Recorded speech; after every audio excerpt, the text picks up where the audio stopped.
ఇక Russia Ukraine యుద్ధానికి వస్తే ఇది 1460 రోజుల నుండి జరుగుతుంది. అంటే 4 సంవత్సరాలు సంపూర్ణంగా పూర్తయింది.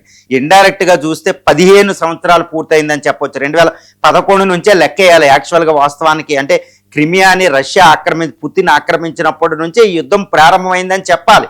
2011 నుంచి అంటే 15 సంవత్సరాలు పూర్తయింది. ప్రత్యక్ష యుద్ధం 4 సంవత్సరాలు పూర్తయిందనమాట. ఇది అసలైన యుద్ధం. ఈ యుద్ధ దుష్ఫలితాలు చూస్తే అతి దారుణం. అంటే ఒక వార్ ఎక్స్పర్ట్, ఒక ఫారిన్ పాలసీ హైలీ ఎక్స్పర్టైజ్ ఒక మాట చెప్పారనమాట.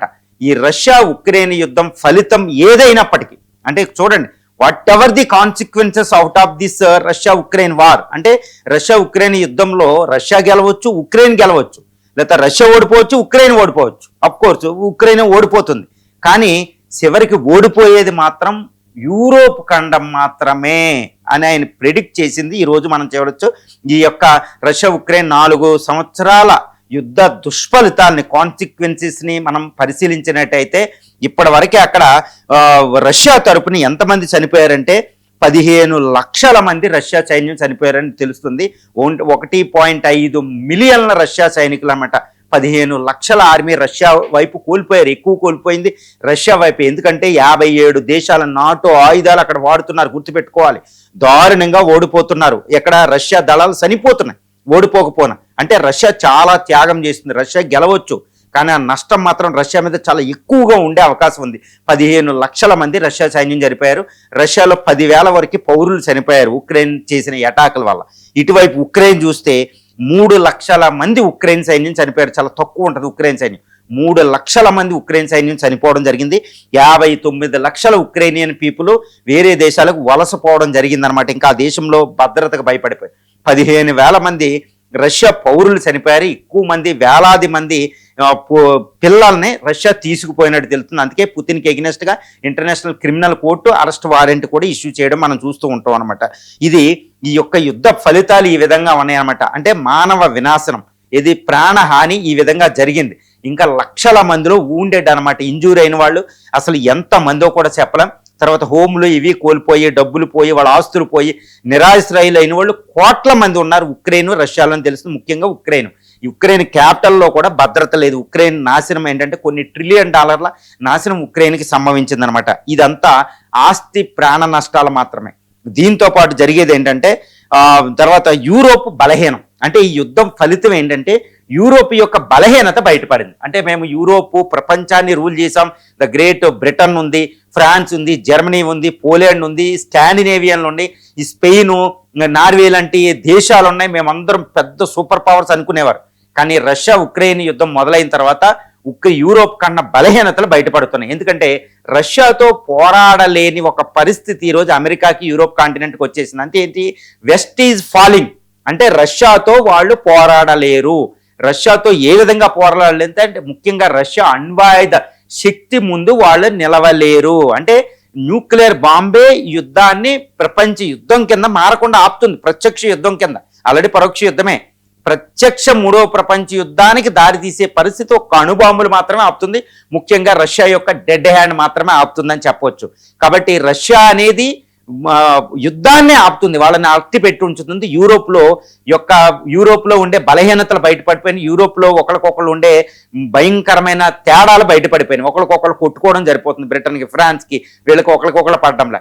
ముఖ్యంగా ఇప్పుడు 2వ ప్రపంచ యుద్ధం తర్వాత 1945 తర్వాత ఈ యూరోపు అమెరికాల మధ్య ట్రాన్స్ అట్లాంటిక్ పార్ట్నర్షిప్ ఉండేది, అది బద్దలైపోయింది. ఇది రష్యా వాళ్ళ బలహీనతలు బయటపెట్టింది. వాళ్ళ ఫ్రెండ్షిప్ ఏది గొప్పది కాదు, నాలాంటి వాళ్ళు పోరాడితే ఈ యూరోప్ ట్రాన్స్ అట్లాంటిక్ బద్దలైపోతుందని చూపించింది.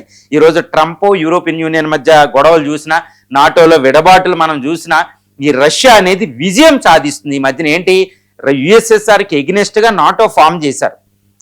యుఎస్ఎస్ఆర్కి ఎగ్నెస్ట్గా ఒక ప్రజాస్వామ్య bloc western Europe, America form అయినాయి అప్పుడు మార్షల్ ప్లాన్ వీటితో. ఇదంతా నాశనం అయిపోయింది. అంటే రష్యా విన్ అయింది అని చెప్పొచ్చు ఇక్కడ. ఏ విధంగా అంటే నాటో నాశనం అయిపోయింది, అమెరికా, నాటో దేశాలు, యూరోప్ ఖండాల మధ్య విడబాటు వచ్చేసింది. కాబట్టి రష్యా చాలా పెద్ద విజయం ఇక్కడ నమోదు చేసుకుందని చెప్పొచ్చు. ఇది అతి పెద్ద విజయం. మరి ఈ విజయం ఎవరికి విన్ అంటే చైనా, భారత్లకి విన్ అని చెప్పొచ్చు అనమాట, బాగా చెప్పవచ్చు. ఇవి కాన్సిక్వెన్సెస్ అనమాట. తర్వాత వినాశనం, మోడర్న్ వరల్డ్లో మోడర్న్ వార్ఫేర్ ఎలా ఉంటుందో ఈరోజు, అంటే మూడో ప్రపంచ యుద్ధం వాస్తవానికి ప్రపంచం అంతా మొదలైపోతే ఆ వినాశనం ఎలా ఉంటుందో ఒక ట్రైల్లో చూపిస్తుంది ఉక్రెయిన్ రష్యా యుద్ధం అనమాట. ఈరోజు ఉక్రెయిన్ ఈ డొనెట్స్కు, లుహాన్స్కు, ఈ యొక్క క్రిమియా, జపరోజియా ప్రావిన్స్, కీవ్ మీద రష్యా ఉపయోగించే ఆయుధాలు మనం చూస్తే నిజంగా మూడో ప్రపంచ యుద్ధం మొదలవుతే వినాశనం ఎలా ఉంటుందో మనకు చూపిస్తున్నారు వాళ్ళు. ఇది ఒక ట్రయల్ రన్ అన్నట్టు. Hypersonic war, drones, modern drones, kamikaze లాంటి డ్రోన్స్, తర్వాత ఒక అణుయుద్ధమే జరిగితే conventional warfare, Oreshnik missile, invincible Oreshnik missiles, Iskander missiles, RS-24, RS-28 Yars Satan missiles deploy చేస్తేనే ఇంత భయపడిపోతున్నాం. ఎంత దారుణంగా అంటే మోడర్న్ వార్ఫేర్, ఒక సైబర్ వార్ఫేరు లేదా హైబ్రిడ్ వార్ఫేర్ అంటారన్నమాట.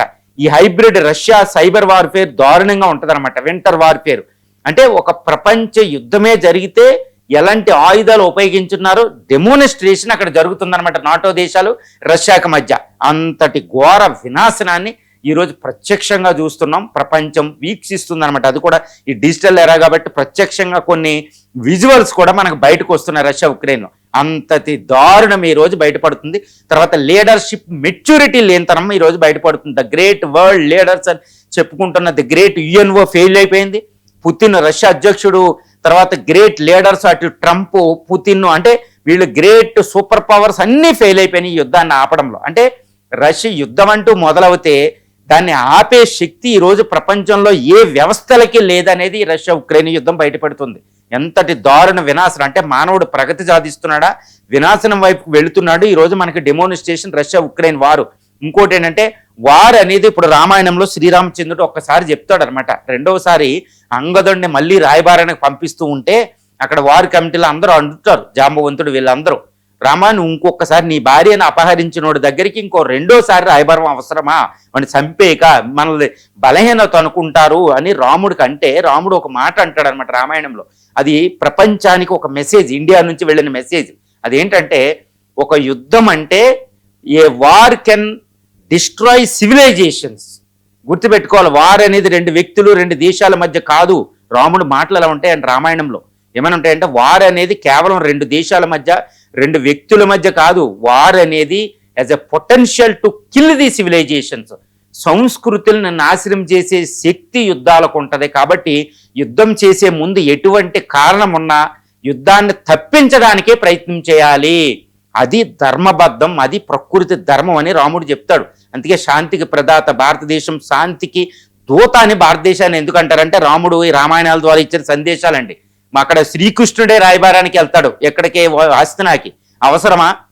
14 దారుణంగా ద్రౌపదిని అలా చేస్తే ద్రౌపది తన జుట్టంతా విరబోసి శ్రీకృష్ణుడికి అందేలాగా చెప్పిద్ది అనమాట, అన్నయ్య వాళ్ళ దగ్గరికి నీకు రాయబారం అవసరమా అని. అయినా శ్రీకృష్ణుడు చెప్తాడు అమ్మా యుద్ధాన్ని ఆపాలని. భారత సంస్కృతి అద్దండి, యుద్ధాన్ని ఆపాలని చెప్పేదే భారత సంస్కృతి. శ్రీకృష్ణుడు రాముడు రాయబారాలు చూస్తే తెలుస్తుంది. ఇప్పుడు చూడండి ఈ యుద్ధం ఎంతటి వినాశనం క్రియేట్ చేస్తుందో. దీన్ని ఆపే శక్తి ఈరోజు ప్రపంచ వ్యవస్థలకు ఉందా? ఒక సివిలైజేషన్స్, ఒక ఉక్రేనియన్ సంస్కృతే నాశనం అయిపోతుంది. జెలెన్స్కీ అంటున్నాడని కాదండి, నాశనం అయిపోతుంది.